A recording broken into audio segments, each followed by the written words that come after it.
नमस्कार शेतकरी बांधवांनो, हा व्हिडिओ खास आपण कापूस उत्पादक शेतकऱ्यासाठी बनवत आहोत. व्हिडिओ बनवण्यामागचं कारण असं आहे की आपल्याकडे यंदा बऱ्यापैकी कापूस उत्पादक शेतकरी आहेत. कापूस आपण पिकवतो, परंतु कापूस विक्रीच्या वेळी आपण ज्यावेळेस आपला कापूस घालण्यासाठी CCIला किंवा मोंड्यात नेतो, ज्यावेळेस आपल्याला शासनाचा हमीभाव हवा असतो, जो की शासनानं यावर्षी 8,100 हा हमीभाव आपल्या कापसासाठी दिलेला आहे. परंतु कापूस विक्रीच्या वेळी किंवा कापूस घालण्याच्या वेळी आपण ज्यावेळेस आपला कापूस घेऊन शासनाच्या हमीभाव केंद्रावर जातो किंवा CCIच्या ठिकाणी जातो, त्यावेळी आपला कापूस खरेदी करण्यासाठी आपल्या कापसाच्या पेऱ्याची नोंद असणं आवश्यक असतं. ज्याच्यामुळे जर नोंद नसेल तर आपला कापूस विक्री करत असताना तो आपल्याला CCIला देता येत नाही. म्हणून आपल्या कापसाची आपण सर्व शेतकरी बांधवांनी पेऱ्याची नोंद करून घ्यायची आहे. याच्यासाठी महाराष्ट्र शासनानं कपास किसान ॲप असं एक प्रकारचं एक ॲप आहे.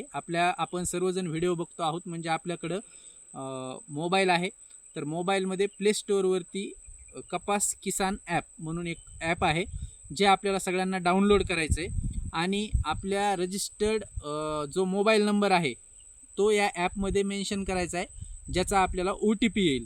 नंतर तो OTP टाकून आपली जी काही माहिती ते ॲप मागेल ती माहिती आपल्याला भरायची आहे, जेणेकरून आपल्या कापसाच्या पेरा किंवा त्याची नोंद CCIकडे होईल आणि आपल्याला कापूस विक्रीच्या वेळी कुठलीही अडचण येणार नाही. आपल्याला आपला कापूस CCIला देता येईल. असं जर आपण नाही केलं किंवा आपली नोंद जर CCIकडे नसेल तर आपल्याला परिणामी आपल्याला आपला कापूस खाजगी ठिकाणी विक्री करावा लागेल, खाजगी व्यापाऱ्याला द्यावा लागेल. खाजगी व्यापारी आपल्याला शासनाचा हमीभाव देतील की नाही हे आपण सांगू शकत नाही. त्यामुळं आपल्याला आपला कापूस कमी भावात विक्री करावा लागेल. म्हणून आपल्याला जर शासनाचा हमीभाव घ्यायचा असेल तर आपल्या कापसाच्या पेऱ्याची नोंद कपास किसान ॲप या ॲपला इन्स्टॉल करून त्याच्यावरती प्रत्येक शेतकऱ्यानं करायची आहे. यंदा माजलगावमध्ये 7 जिनिंगनं CCIचं टेंडर घेतलेलं आहे, म्हणून आपल्याला आपला कापूस हमीभाव केंद्राला विकता येणार आहे.